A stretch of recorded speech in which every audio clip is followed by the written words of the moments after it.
तुम कैसे हो दोस्तों आज हम बैठे हैं गंबट सिंध का तहसील है, यानी कि खैरपुर मीरस की तहसील है गंबट।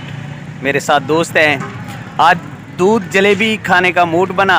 ये सामने बैठे हैं संतोष भाई, ये हैं डॉक्टर असद खटक, ये भी अपने प्यारे दोस्त हैं। आज जलेबी खाने का मूड बना, दूध जलेबी। ये सामने दुकान नज़र आ रही है, वो मौलवी है, उसके पास दूध जलेबी होती है, वो लेने गया हुआ है। दिखाते हैं कैसी होती है, मज़ा लेते हैं। कैसे हो असद भाई? अल्हम्दुलिल्लाह बेहतरीन। आप सुनाए? करियर अल्हम्दुलिल्लाह फिटफाट।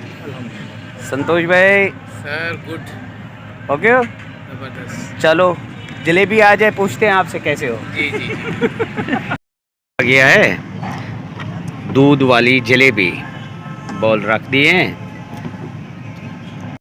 डॉक्टर असद साहब शुरू हो गए हैं। संतोष भाई भी, हाँ संतोष कुमार भी शुरू हो गए हैं, हम भी होने वाले हैं। लेकिन अलहदा जलेबी मंगवाई है, वो आ रही है, आपको दिखाते हैं कि जलेबी यहाँ की सिंध की कैसी होती है।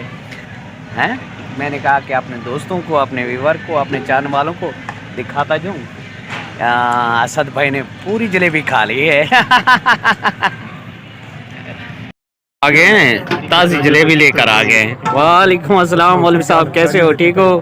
खैरियत है यार। आपकी जलेबी और आपका बना हुआ दूध जो है ना, हमें बहुत पसंद है। हम पंजाब से आते हैं स्पेशल खाने के लिए। डीजी कहाँ से? कौन सा शरीर से? आया ना जल्दी, हाँ थोड़ा लेट आया ना, दूध का तुमको मजा आएगा। अच्छा, मलाई इसके अंदर नहीं है, कोई मसला नहीं, बस हमें मज़ा आ गया है। बड़ी